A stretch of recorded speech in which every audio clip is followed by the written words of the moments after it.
Cántala conmigo. Bienvenido al estudio de la palabra guiado por el Espíritu Santo de Dios.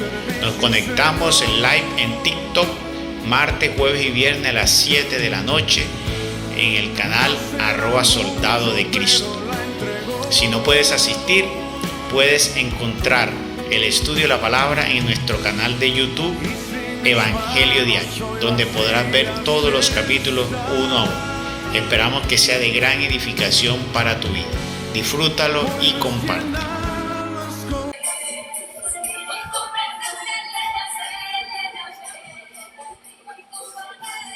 Que la paz, el poder y la gracia de nuestro Señor Jesucristo esté con cada uno de vosotros y su santa y bella voluntad.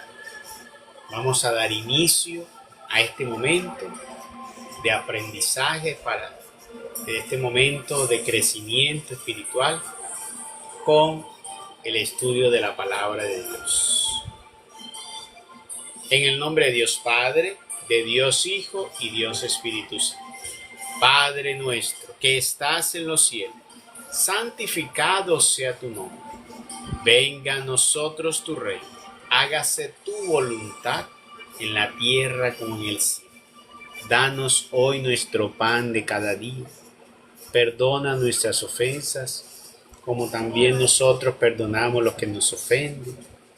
No nos dejes caer en la tentación y líbranos del maligno. Amén, Señor Jesús. Amén, Señor Jesús. Amén, Señor Jesús. Invoquemos la presencia del Espíritu Santo de Dios.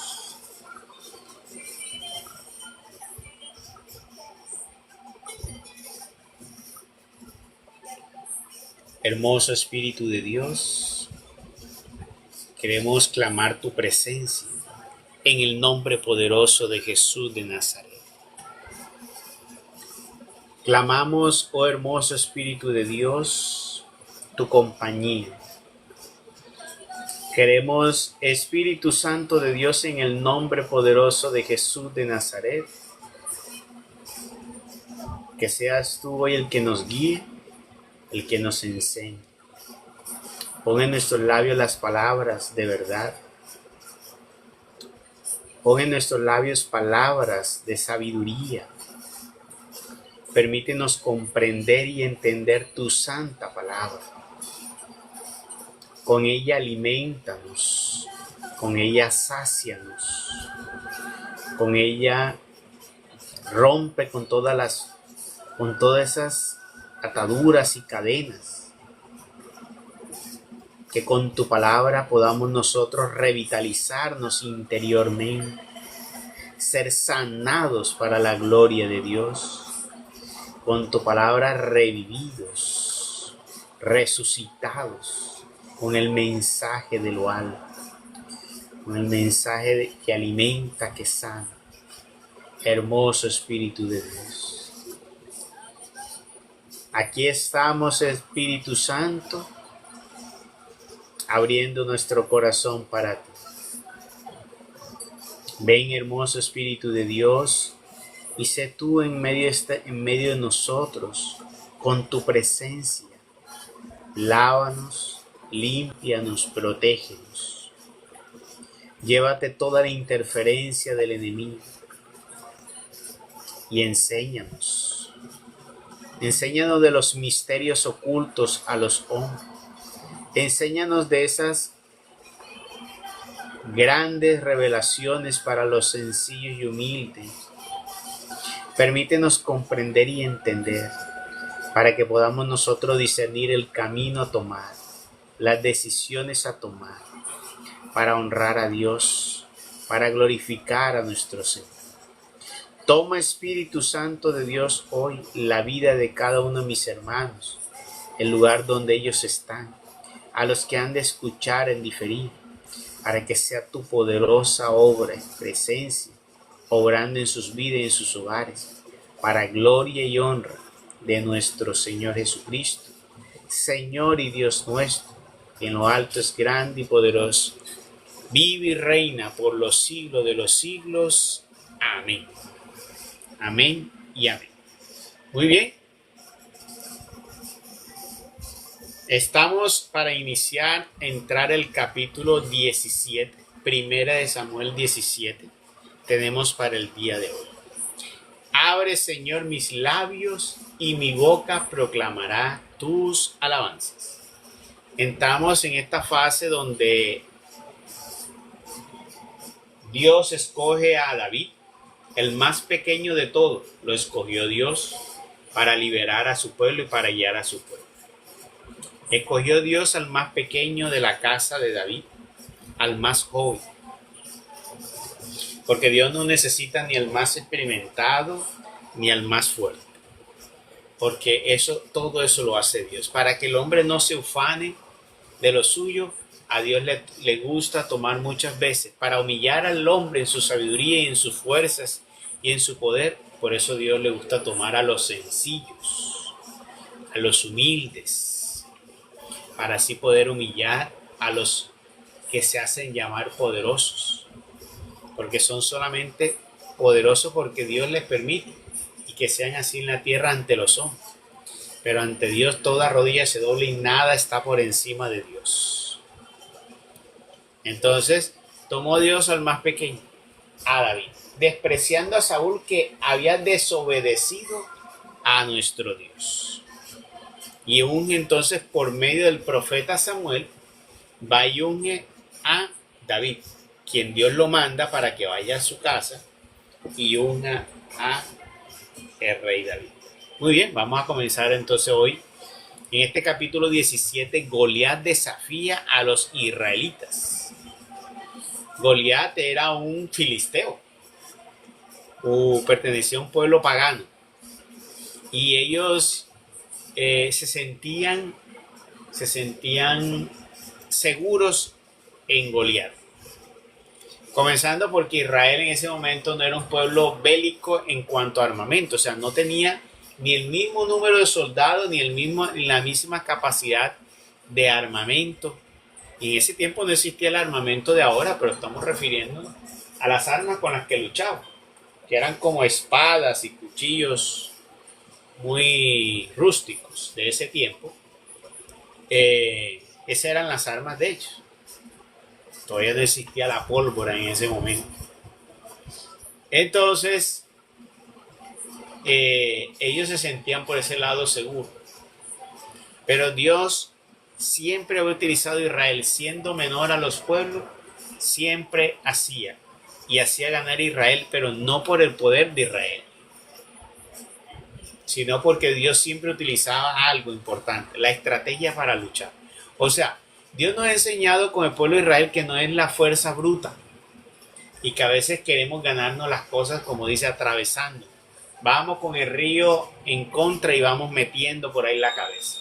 Muchas veces ganar a los enemigos no solamente es con fuerza, también hay que saber utilizar la sabiduría y los recursos. En este caso Dios muestra y le mostró al pueblo de Israel que todas las luchas que ganaron no fue porque ellos lucharon, fue porque Dios siempre hizo algo grandioso y sobrenatural para hacerlos ganar. Por lo tanto, Dios puede hacer en este momento de tu vida y de mi vida algo sobrenatural para hacerme a mí ganar y vencer. Puede que nosotros no veamos nunca la salida, porque el ser humano nunca va a ver la salida, pero Dios sí la ve. Los israelitas se les costaba ver difícilmente cómo ganarle a los enemigos. Para ellos eso era como imposible, pero Dios les hacía ganar. Entonces pueden haber cosas en tu vida actualmente de las cuales te sientas muy inseguro y crees que difícilmente vas a superar. Pues Dios sí tiene la forma. Y es que Dios sabe sorprendernos. Dios hace unas cosas que uno se queda uno siempre dice no pensé, jamás se me hubiese ocurrido que por ahí se liara la acción. Y Dios sabe tocar el momento adecuado, las personas adecuadas, la situación adecuada. ¿Ya? Entonces es muy importante eso. Entonces vamos a mirar aquí cómo utiliza Dios para vencer al gigante Goliat. Y mira que la forma en que fue vencido Goliat es de lo que estamos hablando. Porque Dios no te quiere a ti que seas poderoso y grandioso. Si tú eres débil, sencillo, pues eso es lo que Dios quiere. Dios quiere corazones humildes, sencillos, desprendidos. A eso que el mundo llama débil. El mundo lo llama débil, pero tú para Dios eres fuerte. Si tú eres el que pone la otra mejilla, te llaman tonto, pero para Dios eres valioso. El que siempre le hace el bien hasta a los propios enemigos, te llamarán tonto, pero para Dios es valioso todo eso. Entonces, tenemos que acomodarnos a los criterios de Dios, no a los criterios de los hombres y del mundo. Eso tenerlo presente para nuestra vida. Y para así poder nosotros tener de los beneficios que Dios da a sus hijos. Y no me estoy refiriendo solamente a los beneficios materiales. Dios da muchas cosas que son materiales, pero Dios no se centra en eso. Dios te da lo material que sea conforme a su santa voluntad. Porque hay muchas cosas que tal vez no te van a llegar. Yo le voy a echar un cuento de una persona X, para que veamos lo bonito de Dios. Había una vez una señora que le pedía a Dios ganarse una rifa. Ella hacía la lotería y chance, y pues necesitaba, y hacía lo posible, pero no le daba y le pedía a Dios. Entonces, resulta que no. Pero un día la señora tenía deudas. Y ella tenía 2 hijos. Y ella quería ganarse la lotería para poder sacar deuda a uno de sus hijos, el cual estaba endeudado. ¿Ya? Y cual uno de ellos estaba endeudado. El otro era el hijo amable, el hijo juicioso, el otro era el hijo, pues, que hacía las cosas que para ella estaban bien. Y era el hijo que a veces la ayudaba a ella en todo eso. Y había el otro que era el que la tenía endeudada y la tenía con preocupación. Y aún así como el corazón de madre, que es lo más parecido a lo que nosotros podemos buscar tener, es tener el corazón de madre. Porque es en realidad el corazón del cristiano. Mira que si nosotros queremos hoy saber cómo Dios quiere tener que sea nuestro corazón, lo más cercano a poderlo entender en términos terrenales es eso, tener un corazón de madre. La madre, sus hijos pueden hacer todo lo que hacen y aún así la madre no deja de amar a su hijo. Por muy mal cosas que hagan, pues coge su rabieta, pero ¿qué? Vuelve a mirarlo como madre, ¿sí? Por más traición que le haya hecho, vuelve a mirarlo como hijo y lo ayuda. Y le ha hecho desplante y todo lo demás, y está la madre ahí. Entonces, nosotros poder tener un corazón de madre y de padre es algo grandioso. Es de lo que podríamos entender de cómo debemos nosotros tener el corazón. Pedirle a Dios tener un corazón como madre. Y uno comienza a entender a las madres cuando nosotros somos padres. Cuando no teníamos hijos no lo podíamos entender, pero cuando ya tú comienzas a tener hijos, ya tú comienzas a entender el sentir de los padres. Por eso es que dicen que los padres vienen a saber cómo guiar a sus hijos cuando son abuelos. Los hijos vienen a saber cuál es el sentir de los padres cuando ellos son padres. ¿Ya? O sea, los hijos a saber cómo deben ser buen hijo cuando ellos son padres. A tener en cuenta eso. Entonces, esta mujer le pedía, pero Dios no le concedió la lotería. Pero cierto día llegaba el cumpleaños del hijo querido, del hijo que era juicioso, y ella no tenía absolutamente nada para darle. Y ese hijo, el día del cumpleaños de la madre, le había dado un regalo especial. Y ella se sentía tan triste, decir, va a cumplir mi hijo tampoco tiene mucho, y él necesita algo, y ella quería dárselo. Era algo sencillo, él lo quería. Y era un regalo sencillo, no era costoso, no era oneroso, y quería darse, pero no tenía. La madre no tenía cómo darle ese regalo. Entonces, ¿qué pasó? Ella fue lo que siempre, o sea, vino y cogió una rifa, pero no pensó en ganarse la rifa para darle al hijo, ¿no? Cogió la rifa por colaborarle a una persona, ya estaba acostumbrada a la rifa y resulta que se ha ganado esa rifa. Una rifa sencilla. Y ella pidió que en vez del detalle le dieran el dinero. Ella se sintió tan feliz. ¿Por qué? porque con eso pudo darle el regalo sencillo que podía darle a su hijo que tanto hizo. O sea, ella no hizo una oración a Dios para eso, pero en su corazón estaba la oración. Ahí donde decimos, Dios conoce los latidos de tu corazón. Dios conoce los susurros de tu corazón. Dios conoce lo que tu corazón siente, piensa. Tú no le oras a Dios, pero Dios conoce todo lo que está en tu corazón. Y aunque esa madre no pidió, Dios sabía que ese era un sentir y un deseo sano, bueno, ¿sí? No como los otros deseos. No es que el deseo de ayudarle al otro hijo fuera malo, no. Pero también tenía a veces que si lo más probable era que si sacaba de las deudas a su hijo malo, él se iba a volver a perder y hacerlo malo. Y sería seguir alcahueteando. Tal vez Dios quería que él aprendiera a ser responsable y ella a saber medirse. Mira que le dio entonces una pequeña porción. Pero ¿para qué le dio esa pequeña porción? Porque dentro en su corazón ella quería darle a su hijo. Entonces mira cómo Dios, ese es más o menos una sencilla situación y ejemplo para entender muchas veces, mira cómo Dios, Él complace los deseos del corazón, pero aquellos que apuntan a algo que es bueno, que es agradable a Dios, que es adecuado, que busca aquello que debemos nosotros pensar. ¿Ya? Ahí está Dios. Muchas veces si las cosas no se nos dan, uno tiene que mirar, tal vez eso no nos conviene. Y aunque nosotros creamos que parece bueno, tal vez no nos conviene. O eso no va a arreglar en realidad la situación. ¿Ya? Por ejemplo, tal vez la situación de no darle para que se acabe la situación del hijo menor es porque tal vez si le pagaba esa deuda, no, en realidad no iba a cambiar. Y lo importante era que él cambiara. Y ella no estaba pensando simplemente, ni él, ni el hijo tal vez estaba pensando en cambiar si eso se pagaba. Y eso es tal vez lo más importante aquí, que Dios busca que exista es un cambio profundo en la vida del ser humano.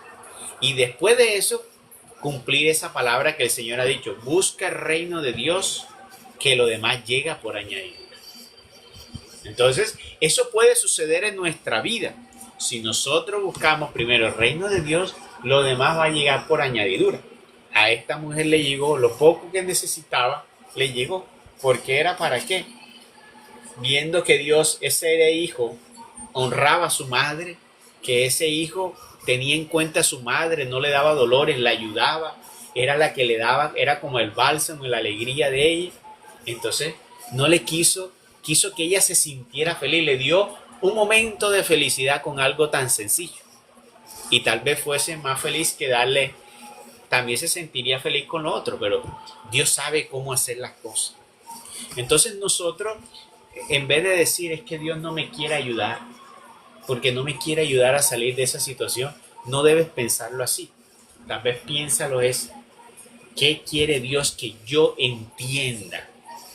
¿Para qué Dios quiere que yo pueda vivir esto y qué debo aprender y comprender?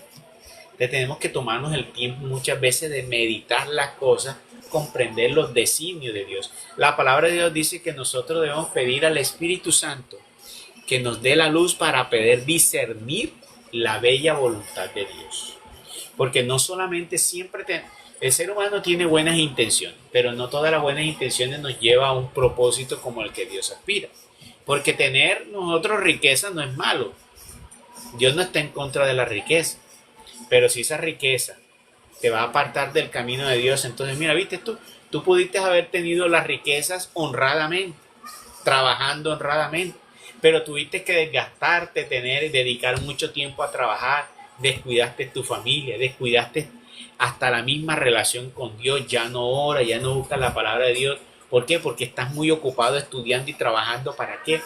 Para poder obtener ese gran puesto y para salir adelante y comprarte todo lo que quieres y desear comprar todo eso que yo quiero con mi trabajo, con mi esfuerzo, no es malo ante Dios, pero en el momento que ya te alejas de Dios y ya Dios no está en los propósitos de tu vida ni en el afán de tu vida, ahí está el problema. Entonces mira, tenemos buenos propósitos, tenemos propósitos sanos, pero en esos propósitos sanos se puede perder entonces una vida eterna, se puede perder esa relación con Dios, y eso es lo que Dios quiere que nosotros comprendamos. Hay cosas principales y más importantes muchas veces que eso que ahora tú puedes estar deseando y queriendo para tu vida. Hay que reflexionar sobre eso. Entonces, Goliat era ese gigante que querían los filisteos, en la cual ponían toda su confianza. Pero Dios solo necesita tu pequeñez. Dios necesita solo tu voluntad firme. Dios necesita tu decisión total, tu voluntad firme. ¿Ya? Lo poco que es de ti, todo eso. Necesita el Señor de cuerpo y alma y espíritu esa entrega de eso. ¿Ya? Y Dios hará eso. Entonces, dice, los filisteos se juntaron sus ejércitos para la guerra y se reunieron en Socó, que pertenece a Judá, donde acamparon entre Socó y Azecá, en Efes Damim. Se reunieron también Saúl y los israelitas y acamparon en el valle de Elá y se pusieron en orden de batalla frente a los filisteos. En ese momento todavía Saúl no sabía que David había sido coronado rey, ¿ya? Pero David ya estaba en el grupo del rey Saúl, porque el rey Saúl se le había impuesto un espíritu para que lo perturbara y lo intranquilizara. Se lo había puesto Dios. Y resulta que ese espíritu lo podía apagar simplemente era con el sonido del arpa.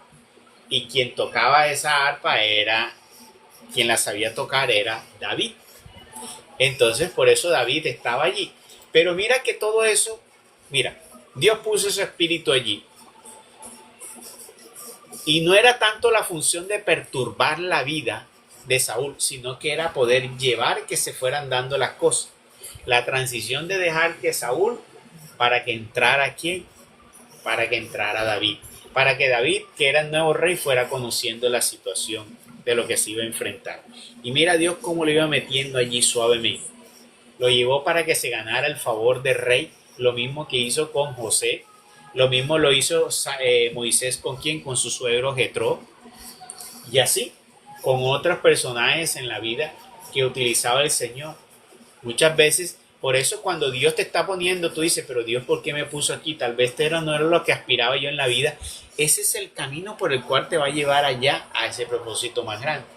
A veces estamos, no sé si ustedes se han preguntado, pero es que esto que estoy recibiendo es una bendición, pero no era lo que yo quería o esperaba. Bueno, tal vez ese sea el momento transitorio de él llevarte, porque te va a ayudar. Así lo hizo con José. Mira, José tuvo que llegar a una cárcel, tuvo que trabajar como esclavos, tuvo que ser vendido por los hermanos. Ya, pero mira que el don que Dios le dio del sueño y de llevar a la cárcel a José fue para poder, ¿qué? Llegar a la situación de llegar con las personas correctas para que llevaran y llevaran la fama de interpretar los sueños allá al rey. Entonces mira que hay situaciones así, en el cual Dios está actuando ¿para qué? Para llevarnos al momento, a la situación adecuada, ¿ya? Entonces David era el que tocaba el arpa y era el que le calmaba el espíritu a Saúl, y con eso se había ganado el favor de Saúl. Saúl lo mandó a buscar a su papá y le dijo, lo quiero, se queda conmigo, y lo mandó a buscar para que viva con él, y era el que le calmaba cuando tocaba el instrumento, que era creo que era el violín, no, era el arpa que tocaba David, con maestría. Ese era un don que Dios le había dado. Entonces mira que Dios, cuando te utiliza a ti, cuando utiliza de esas facultades que Dios te ha dado, de un don maravilloso, y por ahí y te introdujo con eso, es porque por ahí va el camino, ¿ya? Si llegaste a una situación donde vas a comenzar a escalar con un don maravilloso, es, como dice uno, el modus operandi de Dios, ¿ya? ¿Cómo entraste ahí o estás ahí? No sé, porque alguien vio algo maravilloso que es de un don que Dios me dio. Bueno, por ahí Dios te está metiendo, por ahí Dios está actuando y puede hacer cosas más grandes y maravillosas. Entonces, dice que acamparon en Elá y se pusieron en orden de batalla frente a los filisteos, Saúl y los israelitas. Los filisteos habían tomado posición en un monte por un lado e Israel en un monte por el otro lado, mediando entre ellos el valle. O sea, tenían entre ambos tenían un valle.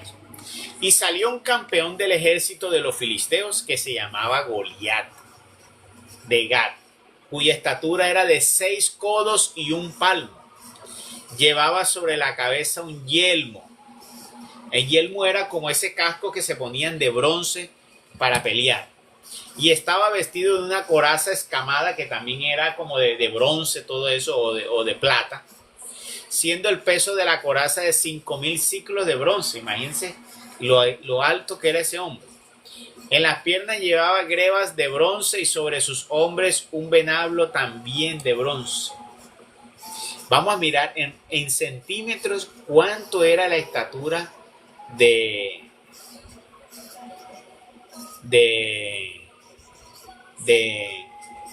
se me olvidó el nombre ahora, de Goliat. Vamos a averiguarlo aquí. Estatura de Goliat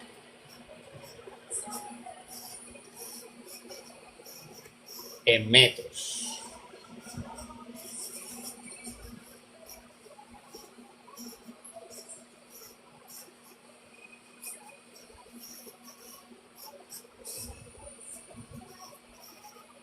Dice que era alrededor de 3 metros. Imagínense, Goliat medía 3 metros.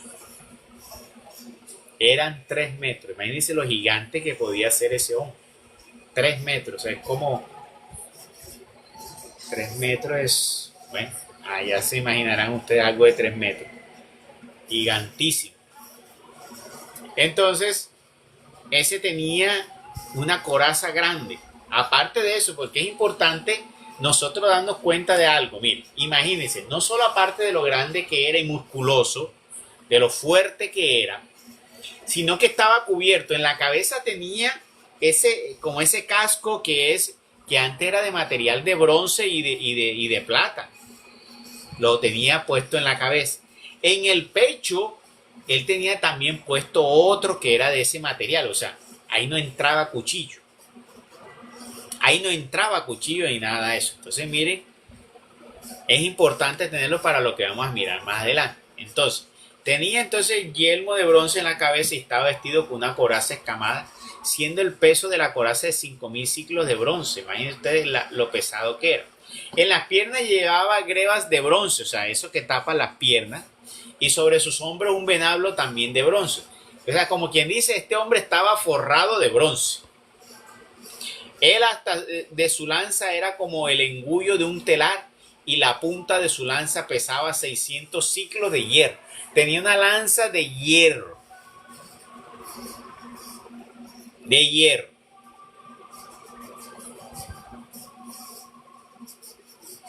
Delante de él iba su escudero. Aparte de eso, iba su escudero delante.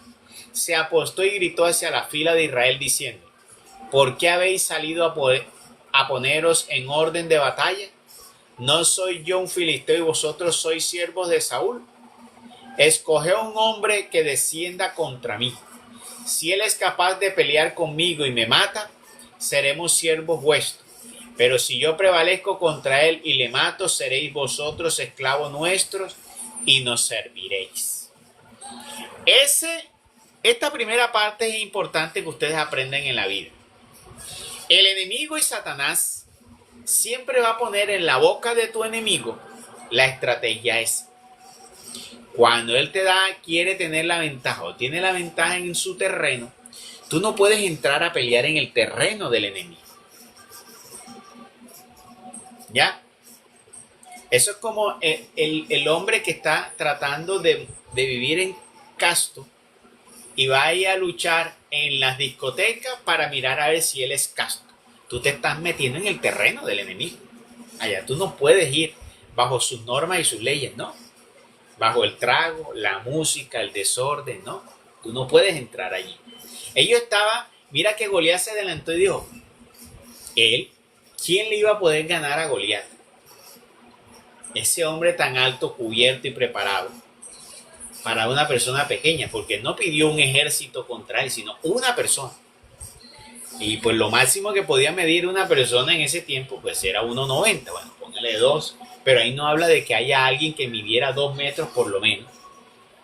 hablan de la estatura resaltaban la estatura de Saúl, de David también, que eran bien presentados, pero no habla de esa gran estatura. Podían pues medir 1,80, 1,90, no sé cuánto pudieran medir ellos, pero no tenían esa capacidad como de decir quién se presenta, está preparado y un armamento para poder vencer un gigante de eso, cuando tiene una espada y una lanza gigante que solamente con atravesar eso y en la distancia me puede ganar. Entonces, mira que ahí está. Él dice, vengan acá, ¿quién es el que quiere pelear? El enemigo siempre va a tratar de llevarte a tu terreno. Y en la vida nosotros tenemos que reflexionar sobre eso. Si yo estoy entrando al terreno del enemigo, se está invitando a entrar en su terreno, pues no caigas en la tentación de entrar a luchar. No te la tires de más valiente y que voy a luchar allá. No, señor. Usted no entre allí para absolutamente nada. Tú me vas a decir, pero mira, David lo hizo. No. Tienes que saber entender qué es lo que vamos a mirar ahora.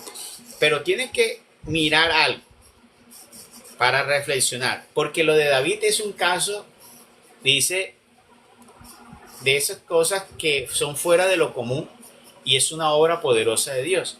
Pero eso no va a suceder todos los días en nuestra vida. Porque Dios nos manda a utilizar nuestra inteligencia, nuestra sabiduría para saber actuar y para no dejarnos dominar y llevar de la astucia del enemigo, que es muy importante tenerlo en cuenta. ¿Ya? Tenemos que reflexionar y darnos cuenta sobre eso, que no podemos dejarnos llevar de ello y muchas veces querernos hacer los fuertes, los valientes, ir a retar al enemigo. No cometamos ese error. Bien, entonces Goliat lo viene y lo reta y le pone esa talanquera, esa pullita allí para ver qué decisión toma. Pero ya Dios tenía preparado algo. Entonces también tienes que, aquí viene el primer punto. Uno, primero, en la decisión, trata en lo posible, no entres en el juego del enemigo. Número 2, órale a Dios y pide para que Él sea el que te guíe y toma la decisión. Si Dios te da la aval para entrar allá, es porque Él va contigo. Mira que el Dios le decía a Israel, vaya, aunque Israel tenía una desproporción, por ejemplo, ellos tenían 300,000 hombres, Israel solo tenía 10,000, eso a simple vista estaba perdido, pero si Dios te dijo, ve, es porque ya Él te tiene preparada la batalla. Entonces tú, si Dios te permite y te dice ve, entonces ya es diferente porque en el campo que tú vas a entrar, ya tú vas a ir con la arma que sí te va a permitir y porque Dios te va a dar la victoria. Porque Dios te va a dar la victoria. ¿Y cómo sé yo si Dios me va a dar la victoria? Ahí donde venimos a lo que es que necesitamos entrar largamente a orar a Dios para que Dios nos dé la respuesta. Imagínense ustedes, si tú y yo que somos tan pecadores, somos muy pecadores, todos los días pecamos a Dios. Y nosotros queremos escuchar la luz, la voz y queremos escuchar la respuesta del Espíritu Santo a lo que necesitamos. Pero le oramos a Dios, solo son 10 minuticos, 15 minuticos y queremos. Nunca la vas a escuchar, en ese tiempo no. Hay que para escuchar a Dios se necesita largo tiempo. Pues nuestro Señor Jesucristo, imagínense ustedes, nuestro Señor Jesucristo, que era el hombre más ungido que ha pisado la tierra, o hombre más ungido que nuestro Señor Jesucristo que haya pisado la tierra, no existe. Y aún así ese hombre ungido, no pecador, santo, inmaculado, y dice la palabra de Dios que duraba y entraba toda la noche a orar con el Padre. Toda la noche y madrugada. Y él duraba largamente con Dios orando y trataba de durar poco tiempo ¿con quién? Con los hombres. Porque él no salía a hacer esas peleas que hacen hoy los hombres de oraciones largas para echar una liberación. Eso simplemente era decretando y dando la orden y el demonio enseguida se iba. Pero ¿por qué lo hacía de inmediato sin tener que hacer largas oraciones y dedicarle tanto tiempo? Porque es que cuando tú sales de allá de largo tiempo en la oración con Dios, tú vienes con un poder tal que tú no necesitas ponerte a hacer todas esas parafernalias que hacen hoy, de gritar y de comenzar, y hay gente que comienza a pelear con los demonios, fuera, y te echo fuera, y comienza y repitan lo mismo y le da vuelta y le da vuelta.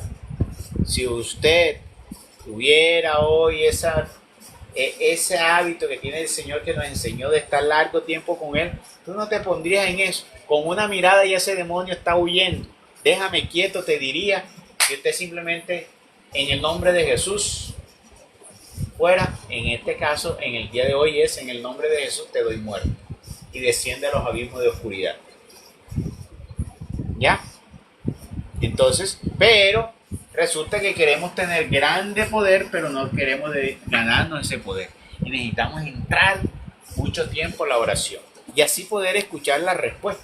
Entonces, cuando tú en tu vida necesitas una respuesta, hay personas que a veces necesitan tomar una respuesta valiosa en su vida. Mira, nuestro Señor Jesucristo iba a escoger los 12 apóstoles. ¿Y qué dice la palabra de Dios? Que entró en la noche y en la madrugada a orar. Y después que salió de allí, tomó a los 11 apóstoles. Y él tenía, aparte de los 11, tenían 72 discípulos. O sea, hazte la idea. Él, de esas 100 personas que tenía ahí, tenía que coger los que iban a acompañar con él, o sea, los 12. O sea, ponte a pensar, él de 100 personas que estaban ahí, iba a escoger 12. Y él decía, bueno, ¿y ahora quién escojo yo? Pero tú sabes que uno coge con criterio humano porque me parezca que este es chévere, que este se ve que no. A veces las apariencias engañan. Entonces, ¿qué hay que hacer mejor? Que sea Dios el que nos dé el iluminación y nos diga, coge a este y a este y a este. Que fue lo que sucedió con nuestro Señor Jesucristo y escogió a los apóstoles. Tú en tu vida tal vez necesitas unas decisiones tan claras y precisas. Eso puede suceder. Eso puede suceder. Yo no sé cuántos de ustedes hoy necesiten una respuesta precisa. ¿Ustedes creen que Dios les puede dar esa respuesta precisa? ¿Ustedes quieren que Dios les dé esa respuesta precisa? Pues el Maestro nos lo enseñó. Entra y métete en oración largo tiempo. Y te aseguro, en ayuno y en oración largo tiempo, y te aseguro que vas a escuchar la respuesta precisa del Señor. Siempre y cuando esa respuesta sea conforme a la voluntad de Dios y sea un buen deseo. Sí, porque tú puedes estar buscando la respuesta a cosas vanas en esta vida. Pues Dios va a perder el tiempo que no te la va a dar Dios. Son cosas que son muy importantes, que son adecuadas. No necesariamente tienen que ser espirituales, porque puede ser tomar la decisión de si, por ejemplo, la pareja es una decisión trascendental en tu vida. Tal vez si trasladarte a un lugar, si recibir un trabajo a otro lugar, bueno, no sé, sobre una inversión en tu vida y varias otras cosas así que no necesariamente, porque hay otras que son como, por ejemplo, si voy a un lugar a predicar, si voy a ciertos lugares que me invitaron por ahí a un lugar lejano, yo no puedo ir simplemente porque me invitan a un lugar lejano a orar. Bueno, hay que mirar, discernir, ya, también del lugar, de las personas que invitan a orar, para que vean que hay ciertos lugares, personas que invitan a orar, hay que también discernir sobre eso. Entonces, es muy importante la comunión en oración para poder tener la respuesta precisa de nuestro Señor, que Él la da y la puede dar, ¿ya? Bien. Entonces, escoge un hombre, dice Goliat, que descienda para pelear conmigo. Y si yo lo mato, ustedes serán mis esclavos. Pero si ustedes me matan, pues nosotros seremos esclavos de ustedes. Y dijo Goliat, hoy he escarnecido a la fila de Israel, dadme un hombre y lucharemos los dos. Al oír las palabras del filisteo, Saúl y todo Israel quedaron consternados y sobrecogidos de grande miedo. ¿Ya? Porque el enemigo, esa es otra, el enemigo sabe meterte miedo. Ojo, el enemigo sabe meterte miedo. Nunca olvides esas palabras. El enemigo conoce tus debilidades. El enemigo sabe meterte miedo. Por eso, aunque tú veas que la situación es difícil, no te dejes meter miedo. No te dejes meter miedo. Aunque las aguas se hayan levantado y estén golpeando la barca, No te dejes meter miedo. Tenemos que aprender eso, no debemos llevarnos de los miedos que el enemigo quiere meter, porque a veces suceden en nuestra vida cosas adversas. Y entonces, ¿qué hacemos el ser humano? Creemos que de esa cosa adversa, entonces que ya se va a venir la catástrofe. Y entonces nosotros somos expertos ¿en qué? En engrandecer las cosas. Entonces esa pequeña situación, y hay gente que la pone y eso la engrandece, y ese ya es la hecatombe, y ya Dios me abandonó, y Dios ya no me quiere, y esto no sé qué, y ya Dios no existe. No te dejes meter miedo, porque te lleva a tener pensamientos que no son correctos. No te dejes meter miedo, es muy importante hoy eso. No dejes meter miedo en su corazón, porque eso quiere el enemigo. ¿Ya? Es experto en tratar de meterte miedo. Pero no le tengas miedo. La palabra de Dios dice que 1000 se pararán a tu izquierda, 10.000 a tu derecha, pero él nada podrá contra ti. El que tiene la coraza de Dios, él se creía, mira, Goliat se creía poderoso porque tenía la armadura. Se creía porque tenía la armadura. Ahora tú tienes que sentirte como Goliat. ¿Pero qué? Teniendo la armadura de Dios. Teniendo la armadura de Dios. ¿Ya? Tampoco vas a ser tú de salir a la lucha sin tener la armadura de Dios. Y recuerde que en Efesios 6 está la armadura del Señor, que es el yelmo de la fe, la espada de ¿qué? De la justicia,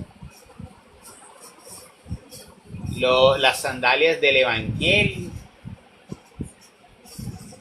Hay que buscarlo en Efesios capítulo 6. Lo que es la armadura que Dios nos ha dado. Vamos a buscarla aquí en Efesios 6. La armadura. Para que recordemos sobre esa armadura que Dios nos ha dado. Dice aquí: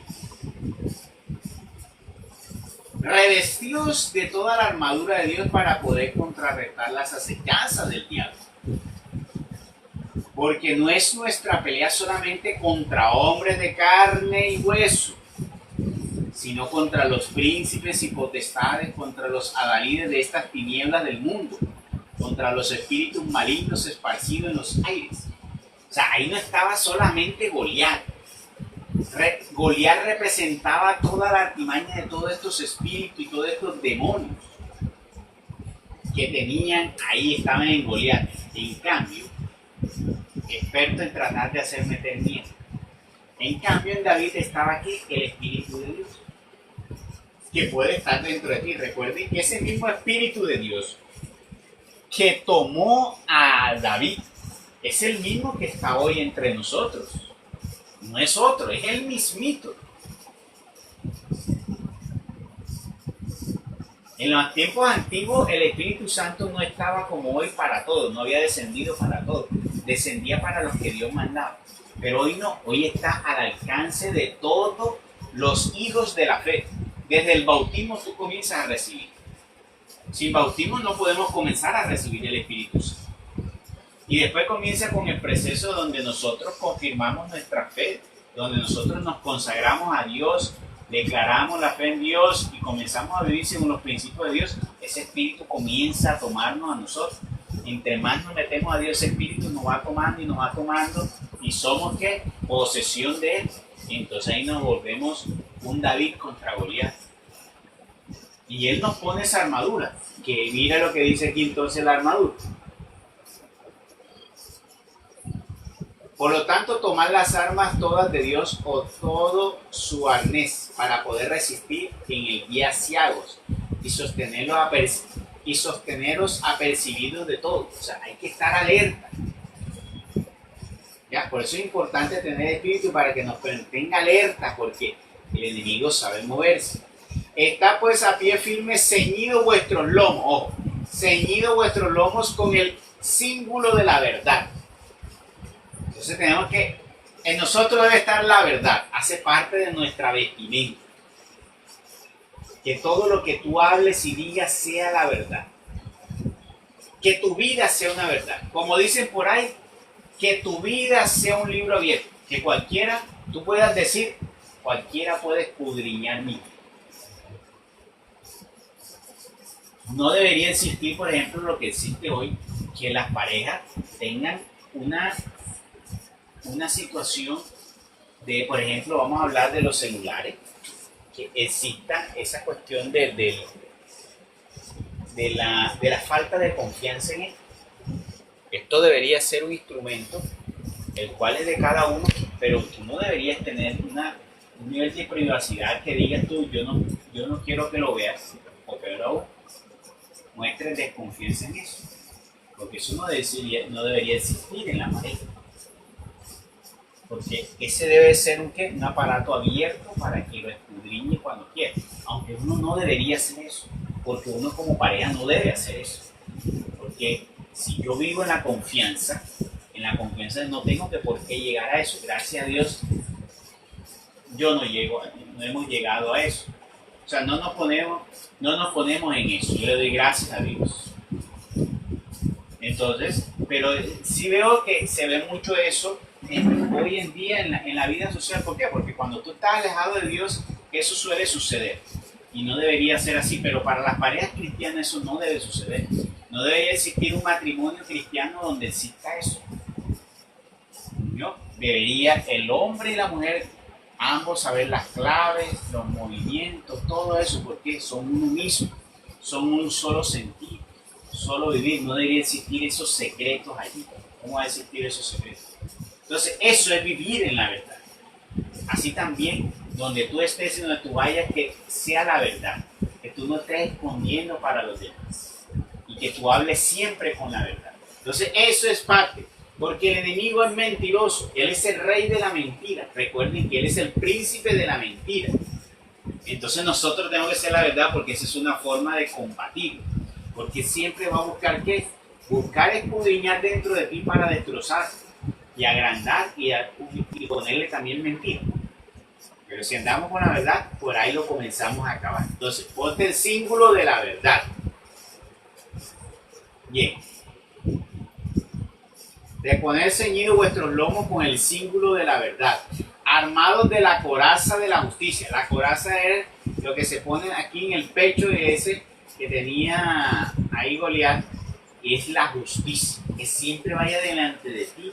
Eso es lo que te va a defender, que tú practiques la justicia. O sea, con eso el enemigo no va a encontrar. ¿De qué te va a denunciar el enemigo? Recuerden que él es el acusador nuestro, que él nos acusa delante de Dios, que él está pendiente para acusarnos y para coger y anotar todo lo que hacemos, todo lo que dejamos de hacer. Si tú tienes la justicia delante de ti, ¿de qué te va a acusar? Si tú viviste en la justicia de Dios. Y calzados los pies prontos a seguir y predicar el evangelio. Entonces tenemos que ponernos el calzado nuestro es el evangelio, exposición. Embrazando en todos los encuentros el broquel de la fe. ¿Ya? O sea, lo que ponemos en la cabeza, con que podéis apagar todos los dardos encendidos del maligno espíritu. Perdón, ese es el escudo de la fe. Ese escudo que ponemos es la fe. Entonces, cuando tenemos verdadera fe en el Señor, nosotros apagamos todo eso, lo que le decía. Él no va a querer meter miedo. Él va a poner esa cizaña para sembrar el miedo y la duda en nosotros. Si tenemos ese escudo, esos dardos que él va a meter no vayan a llegar donde nosotros. Tomad también el yelmo de la salud y empuñad la espada espiritual del Espíritu, que es la palabra de Dios. La palabra entonces es la espada. Porque con esto tú tienes el conocimiento de Dios, y es con lo cual tú no te vas a dejar enredar, y es con lo que tú lo vas a destrozar. Porque aquí no te va a dejar tú embolatar. Entonces, mira lo importante que es nosotros escudriñar la palabra. A muchas personas tristemente les parece aburrido. Es más, de la misma comunidad. Hay personas de la comunidad que decimos, vamos a hacer un estudio de la palabra, y tú te das cuenta que no son dados para ello. ¿Sí? Son dados para otras cosas. Vamos a hacer una reunión y eso, bueno, que no está mal. Pero a veces creo que el alimento de la palabra es tan importante, y en el mundo católico sobre todo, demasiado. Los católicos, si hay un gran problema en el catolicismo, se debe a eso. que hay una pérdida del qué, de tomar la parte de tomar la espada, que es la palabra de Dios. ¿Por qué? Porque no se lee, porque no se medita, ya no se busca. En cambio tú ves a los evangélicos, a los pentecostales, a los otros que tienen la Biblia y se la llevan para los restaurantes, para una plaza, la llevan, como dice, yo tenía un amigo que es evangélico y ese cogía esa Biblia y la llevaba para donde iba. Si iba hasta para una fiesta llevaba su Biblia y la tenía ahí siempre presente y estaba ahí.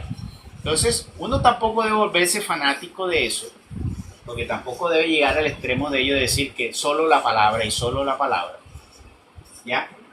Sino también uno, pero tiene que saber que si esa es la espada para nosotros poder derribar y poder matar, para poder acabar con los enemigos, con los demonios, pues ¿qué tengo que hacer yo? Yo tengo que afilar mi espada, yo tengo que estar ahí presente, en la meditación. Mira que estamos escudriñando este capítulo de Primera de Samuel 17 y mira lo que vamos nosotros ahí dándonos cuenta, aprendiendo, y esto nos ayuda, no solo para ustedes, para mí también, porque aunque yo les esté hablando aquí, yo no preparo nada de esto, yo nunca me he dado la tarea de preparar nada, yo simplemente me dispongo, hoy toca esto, vamos a ver qué leemos aquí. O sea, lo que ustedes están leyendo y están escuchando, él también lo estoy viendo yo por primera vez, en el sentido de que yo no me puse ni ayer ni hoy en la mañana a preparar lo que les voy a decir, ni a preparar qué decía aquí, no. Yo llegué, abrí, preparé y abrí en el capítulo y pedí a Dios que nos guíe para hablar acerca de eso. Porque no debe ser lo que nosotros preparamos como hombres, sino dejarnos que el Espíritu Santo ponga las palabras para ir diciendo. Y muchas de las cosas que yo digo, con todo, sin ánimo de halagar, ¿sí? Solo Dios sabe, que sin ánimo de darnos a mostrarnos mucho más de los demás, de ufanarnos, de vanagloriarnos, con toda la humildad, decir que muchas veces las cosas que he dicho me han llegado tanto que digo, me he predicado a mí mismo. O sea, son cosas que yo digo, estas palabras de dónde salieron, las puso el Señor y también son para mí. O sea, no son predicaciones que otros llegan que me han dicho también, mira, es que eso me llegó tanto, como también yo puedo decir, me llegó tanto. Y yo aprendí a eso. Yo aprendí que uno en las cosas de Dios para la palabra tiene que saberse disponer como instrumento para el Espíritu Santo, porque el que debe predicar es el Espíritu Santo. Y hoy se ha perdido mucho eso, porque por ejemplo, pero también hay que orar para eso. Por eso vemos que hay esas falencias en la iglesia. Entonces el católico no lee la palabra de Dios, y cuando la lee entonces no le ora al Espíritu Santo, porque tenemos que pedir al Espíritu Santo, darle bienvenida para que Él sea el que nos guíe. Al iniciar este estudio y todo, siempre pedimos al Espíritu Santo que nos dé sabiduría, el discernimiento, el poder comprender y el poderles hablar. ¿Para qué? Pero también hay que pedir tanto para hablar, pero también como para comprender la palabra de Dios. ¿Ya? Entonces es muy importante. Una vez yo recuerdo que recién comenzando en los caminos de Dios, cuando me entregué a Dios de corazón, yo pertenecía a un grupo, una comunidad, la dirigía una señora, y entonces yo comencé a llegar allá, y estando allí cierta vez, ella, hacíamos reuniones donde hacíamos eso que llamaba antes, bueno, se comenzaba una cita bíblica y comenzaban a hablar. Entonces, bendito sea Dios, y no para ufanarme, el Señor me regaló el don como para predicar y el discernimiento de la palabra. Y yo llegaba y le daba unos puntos de vista y pues me se fueron dando cuenta de esa gracia que Dios me fue dando. Y una vez, la primera vez me dice la persona que lo dirigía, una señora, me dijo, Henry, para el próximo miércoles prepárate un tema, pero ella sí me decía el tema. Vamos a poner, prepárate habla sobre la misericordia. Toma una cita bíblica hablando de la misericordia. Cuando me dijo eso, para mí eso fue como que entre miedo y alegría. Eran las dos mezclas, porque era la primera vez que iba a predicar en ese grupo de personas. Y eso, bueno. Entonces yo cogí ¿Y eso para qué fue? Eso fue un reto para mí. Yo comencé esa Biblia y buscaba citas bíblicas y yo comencé a preparar y cogí una hoja y comenzaba. Yo, total que yo vine y cogí una hoja y me preparé. Y me fui para esa reunión. Bueno, llegué yo nervioso y comienzo yo mi primera prédica y cojo yo la hoja donde tengo eso ahí puesto. Y les cuento que, bueno, allá tenían esa parte de que orar antes de predicar, que es muy importante. Oramos en grupo para pedir la asistencia del Espíritu Santo. Bueno, después de la oración me reconfortó eso y yo leo la cita bíblica con la cual iba a comenzar y yo comienzo a hablar y yo creo que yo vi como las 2 primeras citas bíblicas de lo que yo escribí y de ahí no volvió a ver más ese papel. Imagínense usted un blog de hojas llenito que yo tenía una cantidad de citas bíblicas y cosas escritas ahí. Vea, no les voy a mentir, yo si leí 2 de ahí fue mucho, lo demás hable y hable y hable y yo decía citas bíblicas sin leer ahí y me venía sobre mi mente y eran mis labios que hablaban y hablaban y hablaban y yo no sabía de dónde salía tanta cosa y al final yo decía, Dios mío, yo de dónde saqué tanta palabra y yo lo que preparé no lo leí. Volvió una segunda oportunidad, lo hice. Así de una segunda oportunidad también hice lo mismo y no volví, otra vez me pasó lo mismo. Ese día comprendí. Dije, esto no hay que prepararlo, esto hay que disponerse para el Señor. El Señor sabe poner las palabras. Y desde ahí más nunca, para la gloria de Dios, cuando llego a la comunidad donde Francisco, donde actualmente pertenezco, descubro por medio de él, que también hace lo mismo, pues él por una gracia diferente a la nuestra, porque todo se le ha sido revelado a él, y él pues tiene esa cantidad de palabras, pero digo que él nos dijo eso, nunca preparen la palabra, porque el Señor dijo en su palabra, no os preocupéis por lo que han de decir, el Espíritu Santo vendrá en asistencia para ustedes para poner las palabras. Entonces ese día confirmé eso y desde ahí, más nunca, preparar lo que tiene que ver, como hacen hoy los pastores que preparan sus prédicas para hablarles bonito, de motivación. Hoy son prédicas más de psicología positiva, de motivación, de autosuperación, de prosperidad. Esas son las prédicas de hoy. Y la de los sacerdotes, unas prédicas tibias de 8 minutos, que eso a veces no saben, no dicen nada, todo recogido como palabras tibias y fuerza. Entonces, tenemos muchas veces que recoger. Por eso cada día hoy tenemos que ir y meditar la palabra. Por ejemplo, nosotros como católicos ya deberíamos nosotros leer la palabra de Dios antes de ir a la misa. ¿Por qué? Porque si a ti te llega un sacerdote que no te habla sino 3 palabritas ahí, que no sabe ni lo que te dice, pues ya tú llevas un discernimiento acerca de esa palabra y no te vas vacío. Porque si tú te vas y expensa, tú llevas el jarrón vacío y vas a esperar que ellos te llenen el jarrón con 3 palabritas, pues no te van a llenar el jarrón, te vas a devolver vacío para tu casa. Que eso es lo que está sucediendo en el catolicismo en muchas personas. Y por eso es que se enamoran tanto de las iglesias protestantes. Por eso. Porque tú vas y es un ritual, las Eucaristías que son un ritual. Leer un libro allí, ellos leen las oraciones que está ahí y es un ritual que hacen muchas veces en media hora.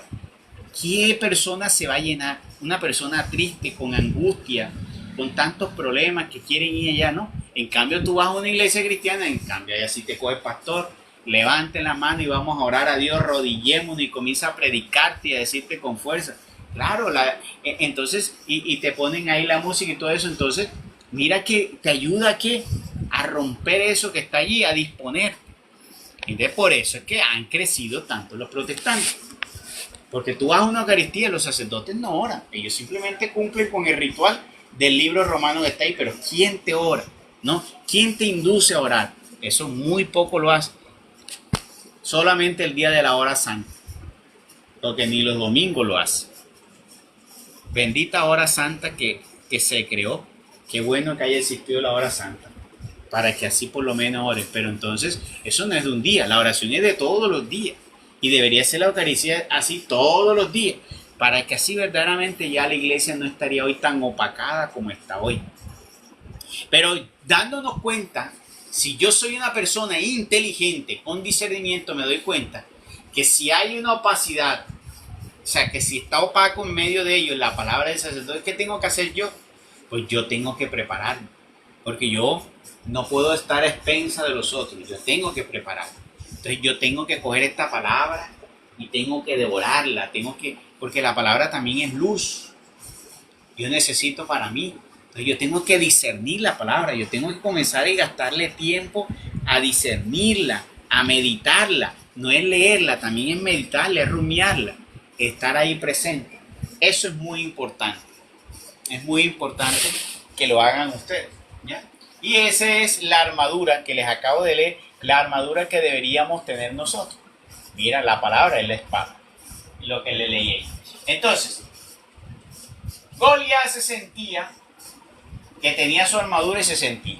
Bueno, nosotros tenemos la armadura de Dios y también tenemos que sentir. No se dejen ustedes engañar ni meter miedo. No se dejen meter miedo. Un hijo de Dios no se debe dejar meter miedo. ¿Ya? Combate los malos pensamientos, los pensamientos pesimistas, los pensamientos de muerte, los pensamientos, todos esos pensamientos que te obstruyen, que te opacan, que te derriban. Obstrúyelo ¿con qué? Con la palabra de Dios. En el libro de Romanos dice que la palabra de Dios nos va renovando la mente, derribando toda esa fortaleza que ha puesto el enemigo.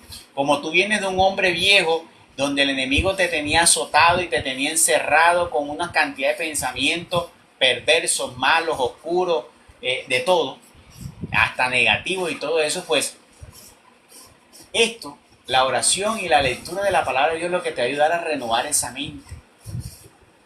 Renovar esa mente. Por eso es importante también la palabra de Dios. Eso es otra parte importante. No solo para afilar la espada, sino también porque te ayuda a renovar la mente. Entonces, nosotros tenemos también nuestra armadura. Así la tienen ellos, nosotros teníamos nuestra armadura. Entonces dice, estos 3 hijos que habían ido a la guerra, y espérenme que dice. Entonces, al oír las palabras del filisteo Saúl y todo Israel quedaron consternados y sobrecogidos de grande miedo. Ahora bien, David era hijo de aquel efrateo de Betlehem, de Judá, que se llamaba Isaí. Este tenía 8 hijos. En tiempo de Saúl era ya viejo y de edad muy avanzada entre los hombres. Que hay ahí como un paréntesis como para entrar a David, porque mira que queda, antes de esto, queda la historia donde Saúl y todos quedaron consternados cuando Goliat les dijo eso, quedaron como atemorizados. Ni el mismo Saúl que tenía el espíritu de, bueno, en ese momento no lo tenía, pero él no sabía que ya no lo tenía. Él creía que todavía lo tenía. Y aún así, viviendo todo lo que vivió la compañía de Dios, él sintió miedo. Mira que dice aquí, se sobrecogieron de grande miedo. Porque ni el mismo Saúl, siendo el rey, se atrevió a ir a decir, voy yo. No, eso no lo hizo Saúl. Entonces, comienza ahora en este break aquí a contar sobre David. Dice, David era el menor de 8 hijos que tenía Isaí. En tiempo de Saúl era ya viejo y de edad muy avanzada entre los hombres papá de David. Los 3 hijos mayores de Isaí habían ido a la guerra en pos de Saúl. Saúl lo habían vinculado a la guerra. Esos 3 hijos que habían ido a la guerra se llamaban Eliab, el primogénito, Abinadab, el segundo, y Samá, el tercero.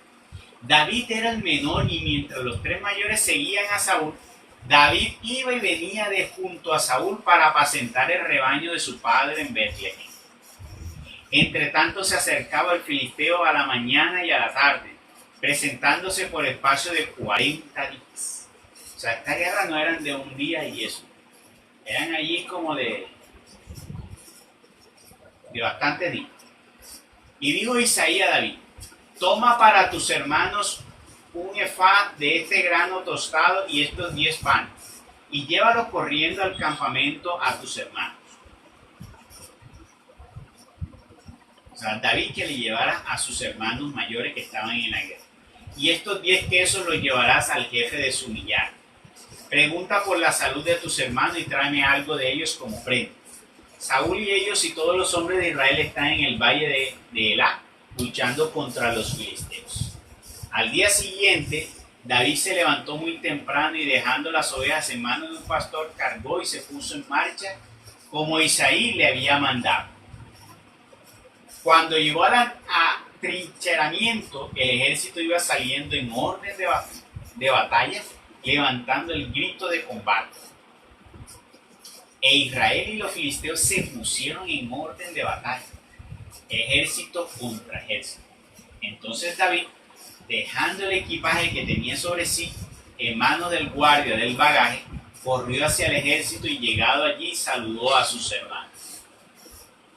Estaba aún hablando con ellos cuando he aquí que aquel campeón, el filisteo de Gat, llamado Goliat, salió de la fila de los filisteos y habló lo mismo que antes. Y oyéndolo David, lo mismo que antes oyéndolo David. Y todos los israelitas cuando vieron a aquel hombre huyeron de delante de él, tuvieron gran miedo. Y uno de los hombres de Israel dijo: ¿veis a ese hombre que viene subiendo? Pues sube para desafiar a Israel. Al hombre que lo mate lo colmará el rey de grandes riquezas.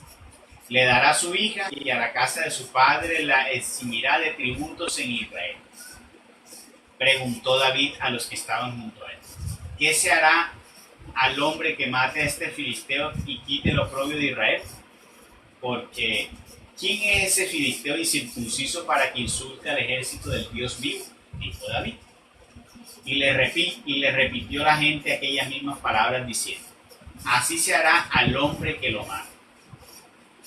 Al escuchar Eliab, su hermano mayor, que David hablaba con los hombres, se irritó contra David y le dijo: ¿para qué has venido y en qué mano has dejado aquellas pocas ovejas en el desierto?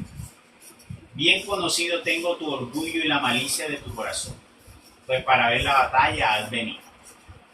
Contestó David: ¿qué he hecho yo ahora? ¿Acaso he hecho más que hablar? Se apartó de él para dirigirse a otro, a quien preguntó del mismo modo, y el pueblo le dio la misma respuesta que antes.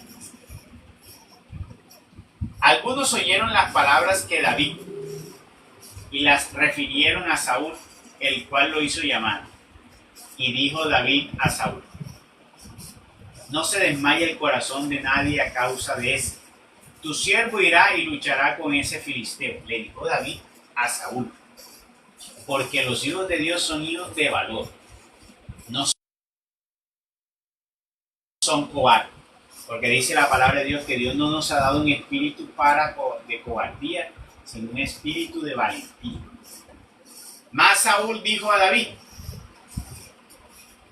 tú no tienes fuerza para ir contra ese filisteo y luchar con él. Esas son las palabras que muchas veces pone el enemigo en nuestra mente. No vas a salir de eso, no te vas a cenar, no vas a ser feliz, no te vas a levantar. Todas esas palabras que atormentan tanto y que te oprimen. De eso que tú piensas de ti mismo, muchas veces hasta de mí mismo: no soy capaz, no soy bueno, soy un miserable, no merezco nada. Y a veces hay personas que se oprimen tanto en la vida porque son que enemigos haciéndote oprimir, porque te quiere ver extirpado allí y te comienza. Hay una guerra allí en la mente tuya. No te dejes meter todas esas ideas allí. Eso es importante combatirlo. No dejen ustedes que sean esas palabras. No, de los hijos de Dios nosotros no debemos tener ninguna de esas palabras negativas, ni para nosotros ni para los demás. Tenemos que comenzar a combatir ello. Comienza contigo. No podemos dar amor si yo no tengo amor en mí mismo. Si yo no tengo amor para mí, si yo no me amo, si yo no me respeto, si yo no me considero valioso, primero ante Dios, pues uno no debe considerarse más que los demás. Pero yo tengo que tener la sensatez de que soy valioso ante Dios, porque nosotros somos valiosos ante Dios y tengo que sentirme así sin ufanarme ante mis hermanos. Sentirme especial, porque es que nosotros, siendo hijos de Dios, debemos sentirnos especial. Pero eso no debe ser para yo oprimir a mis hermanos, para yo mirarlo con ellos por los hombros, para yo sentirme más, para ser irrespetuoso, para oprimirlos, no sé, para cualquiera de esas cosas, no. Al contrario, el Señor dijo: sean ustedes los servidores de ellos, denle ustedes a ellos, ¿ya? Entonces nosotros no podemos dejarnos meter en la cabeza. No debe existir en el verdadero Hijo de Dios esos pensamientos de muerte, de cobardía, no, nada de eso, para absolutamente nada. Hay que trabajar eso. Es importante que trabajen eso. No dejen que sus mentes lo dejen y lo cojan como Saúl. Que cojan el enemigo con esas palabras sutiles y comenzar a minarles su mente y su corazón, para que pierdan confianza, para que pierdan fe, para que pierdan. Yo recuerdo que cuando yo comencé en las cosas de Dios, al principio, porque hay personas que a veces se desaniman rápido en la oración, y yo comenzaba a orar y yo no sentía nada. Y yo oraba, y a veces para orar era una pesadez para orar, pero una cosa terrible para orar. Y yo no sé, pero algo me decía que tenía que doblegarme, que tenía que orar. Y yo me doblaba a orar sin tener dentro de mí en realidad como la gana fuerte de orar, como dice uno. No sé si ustedes han experimentado, pero hay veces que tú oras, pero hay algo dentro de ti que te lleva a orar y para ti esa oración se convierte en un remanso y tú sientes ese gozo, ¿ya? Desde antes de comenzar a orar ya hay una gran disposición dentro de tu corazón, hay un gozo, hay una alegría, una gran disposición. No, en ese momento era como una pesadez tan fuerte, pero algo dentro de mí me decía, tienes que orar aunque sientas eso. Y entonces yo me daba la tarea de doblar mi rodilla y yo no sabía qué iba a decir en ese momento, pero la demora era que comenzaba a orar y comenzaba a orar y tenía que comenzar. Y yo aprendí, me ayudó mucho la enseñanza de Francisco de Asís, porque Francisco de Asís enseñaba a sus discípulos que se arrodillaran a orar.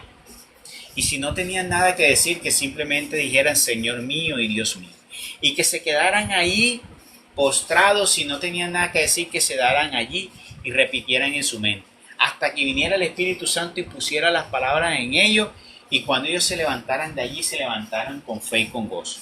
Entonces yo esas palabras comencé a tomarlas y así hice yo.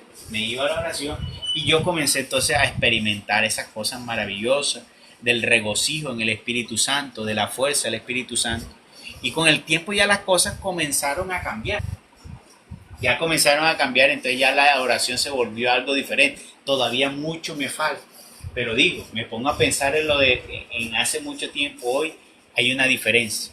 Entonces tenemos que comenzar nosotros a no dejarnos bloquear, hay que ir en contra de esas fuerzas que se oponen.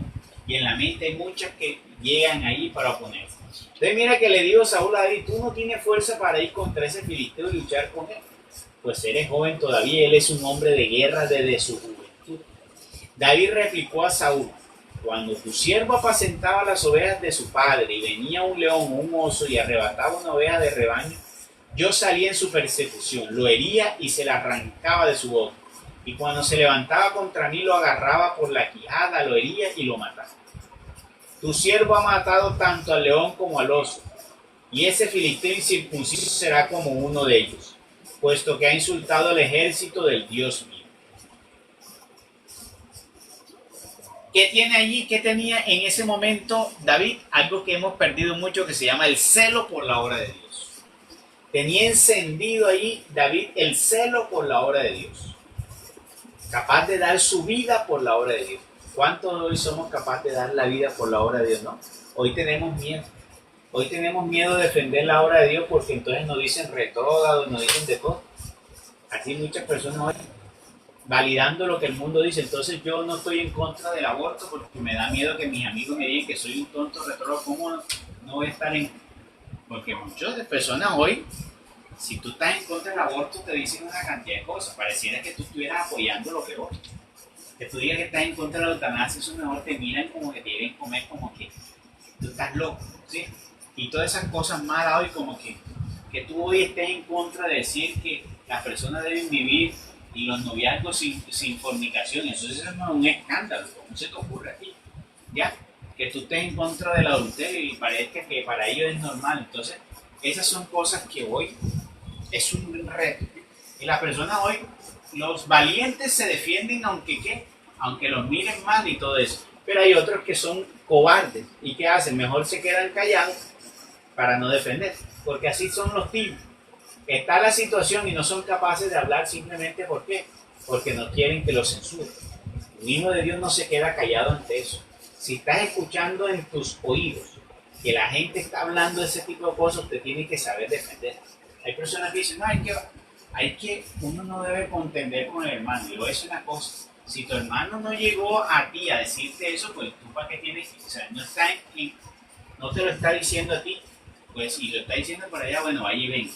Pero es que si tú estás ahí parado y tú ves que tu hermano está diciendo esa locura, donde está avalando el pecado, y tú estás allí escuchándolo, diciéndolo en tu cara, tú escuchándolo, ¿cómo que tú no vas a tener la capacidad de decir, no, lo que tú estás diciendo yo no estoy de acuerdo? Porque tú estás dentro de esa conversación. Una cosa diferente de una conversación que tú estás escuchando por allá o que están hablando por allá, tú que tienes que irte a meter allá, eso es otra cosa ya.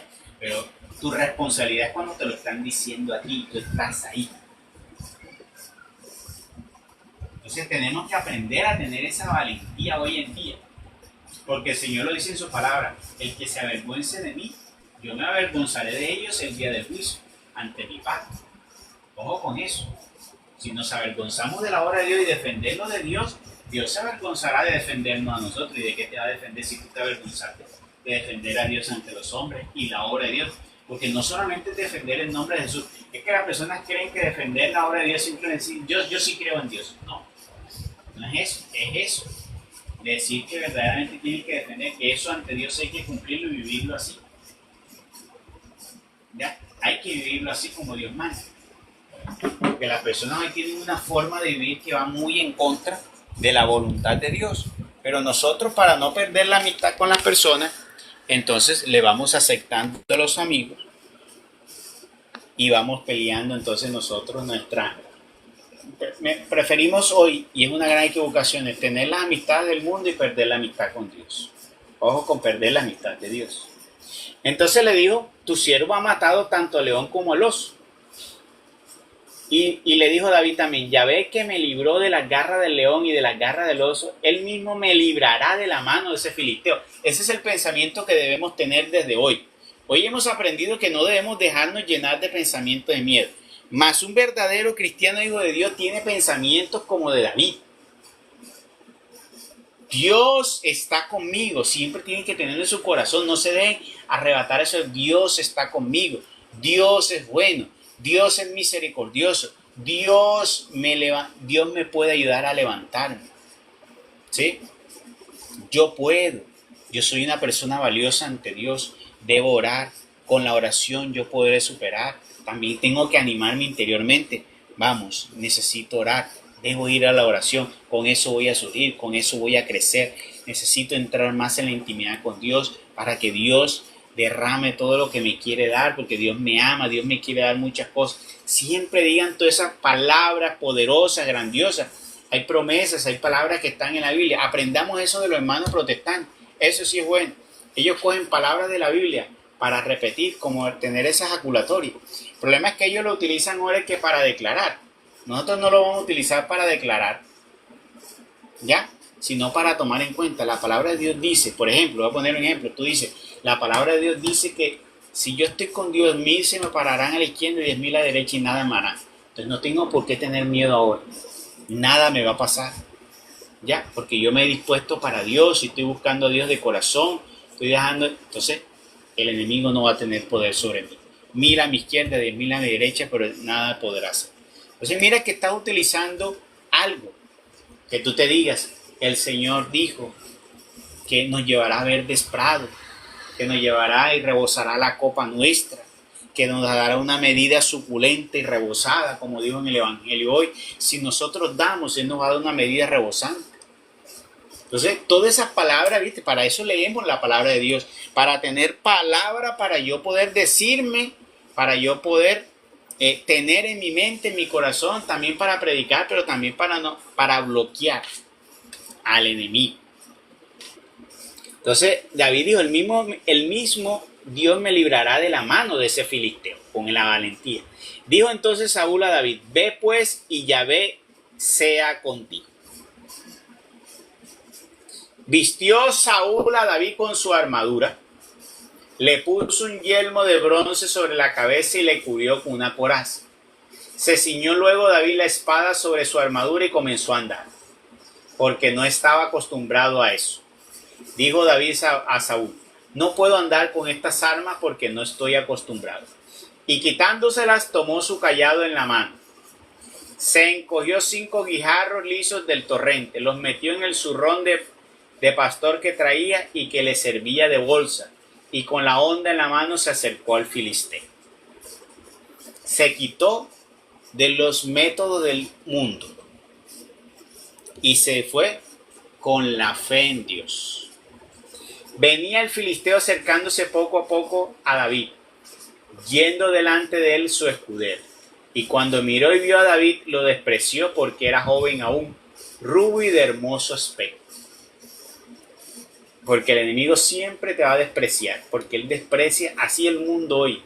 El mundo hoy desprecia a los sencillos, a los humildes.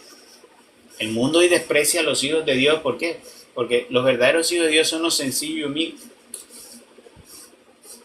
Porque el mundo los ve como los débiles, como los tontos, como los apagados, como los sufridos, como los tristes. Entonces no le ve sentido. Entonces mira, así veía Goliat a David. Lo vio como algo muy sencillo. Y dijo el filisteo a David: ¿soy yo acaso un perro para que venga contra mí con un bastón? Y maldijo el filisteo a David por sus dioses. Luego dijo el filisteo a David: ven acá y daré tu carne a las aves del cielo y a las bestias del campo. David contestó al filisteo: tú vienes contra mí con espada y lanza y venablo, mas yo voy contra ti en el nombre de Yahvé de los ejércitos, el Dios del ejército de Israel, a quien tú has encarnecido. Y mira, bastó solamente eso, el pensamiento. Mira la fe de David. Tú vienes con todas las armas de este mundo, yo voy simplemente con la bendición de Dios, con el poder de Dios, que tú no ves. Que eso no sea parte de nuestro corazón. El mundo nos ataca y tenemos tantas situaciones adversas, pero con la bendición de Dios y el poder de Dios podremos salir. No nos desviemos, permanezcamos ahí firmes. Llegará el momento. Llegará el momento. Hoy te entregará Yahvé en mi mano. ¿Ya? Y mira que nosotros también tenemos que tomarnos la confianza de declarar y de decir, o sea, aquellas cosas que Dios nos ha dado, porque Dios nos ha dado un espíritu firme, sobre todo a los demonios. Hoy te entregará Yahvé en mi mano y yo te mataré y te cortaré la cabeza. Y los cadáveres del ejército de los filisteos los daré hoy mismo a las aves del cielo y a las bestias de la tierra. Y toda la tierra sabrá que hay Dios en Israel. Qué gran palabra de David. Y también toda esta multitud conocerá que no por espada ni por lanza salva Yahvé. Vea la gran enseñanza. Es tan antigua pero tan presente como el día de hoy pensar y meditar en esa palabra. No es con espada ni con lanza. No son con los métodos humanos lo que Dios hará la obra en cada uno de nosotros. Porque el Señor porque Yahvé es el Señor de la batalla y Él os ha entregado en vuestras manos. Se levantó entonces el filisteo y poniéndose en marcha avanzó contra David, el cual corrió rápidamente hacia la fila de los filisteos. Y metiendo la mano en el zurrón sacó de allí un guijarro, lo lanzó con la honda, o sea, una piedra, e hirió al filisteo en la frente. Y penetró el guijarro en la frente del filisteo, que cayó de bruces en tierra. Así prevaleció David sobre el filisteo con una honda y una piedra. Vean, solo una honda y una piedra. Algo sencillo. ¿Qué tienes tú de pequeño y sencillo en tu vida? Dios no necesita sino tu sencillez. Dios necesita solo tu sencillez. Y ese corazón sencillo tuyo puede ser esa piedra con la cual Dios quiere destrozar ¿qué? A todos esos Goliat. Nuestros corazones sencillos. Ahí donde Dios se deleita. Corazones de amor. Con eso hace el guijarro con el cual puede vencer. Lo hace extraordinario.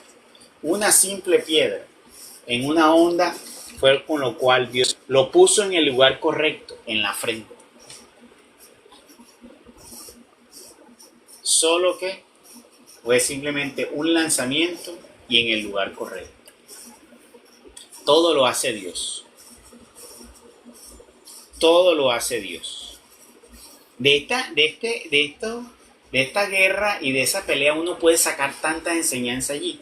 Basta que uno se siente a meditar sobre eso y ver ahí como algo tan sencillo como era David, que se quitó hasta el armamento a enfrentar a este hombre, se levantó con esa valentía, pero con esa seguridad, con esa fe, que eso bastó para que se obrara el poder de Dios. Si nosotros tenemos eso en nuestro corazón, ahí estamos dándole la vía libre para que Él pueda actuar. Pero la palabra de Dios dice que sin fe es imposible agradar a Dios. Y tal vez nos falte fe.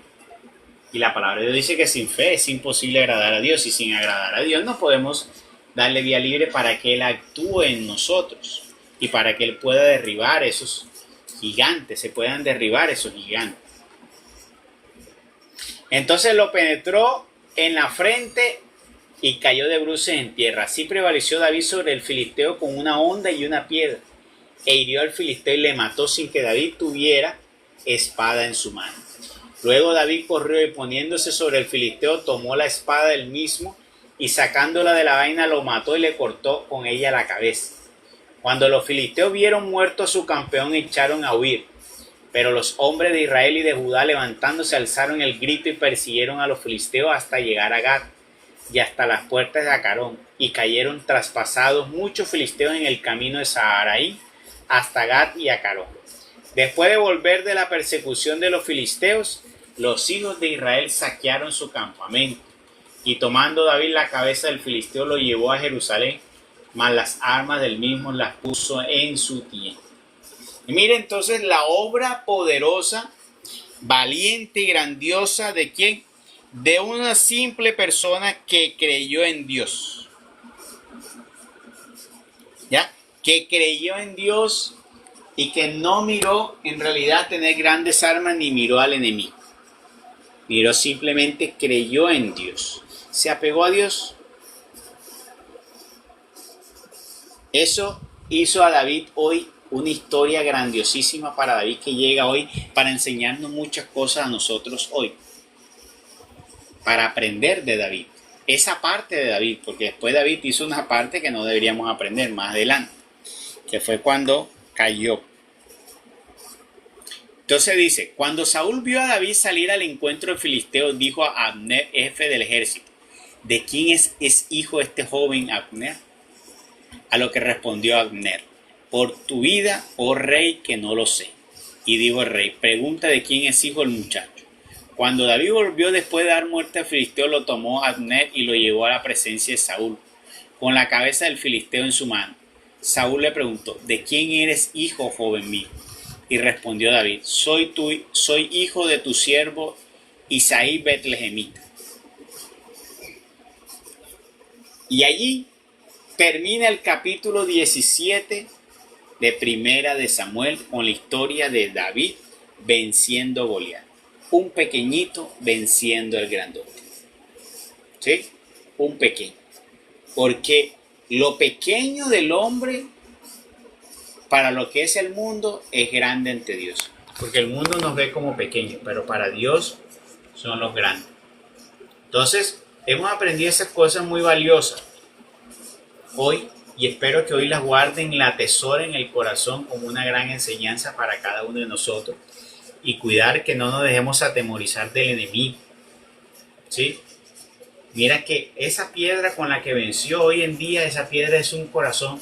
Si tu corazón es un corazón grato a los ojos de Dios, esa puede ser la piedra con la que pueda vencer. Porque el enemigo no va a tener entonces dónde vencer. ¿Ya? Gloria al Padre, gloria al Hijo, gloria al Espíritu Santo. Como era en un principio, ahora y siempre, por los siglos de los siglos. Amén. Bueno, aquí terminamos el capítulo 17.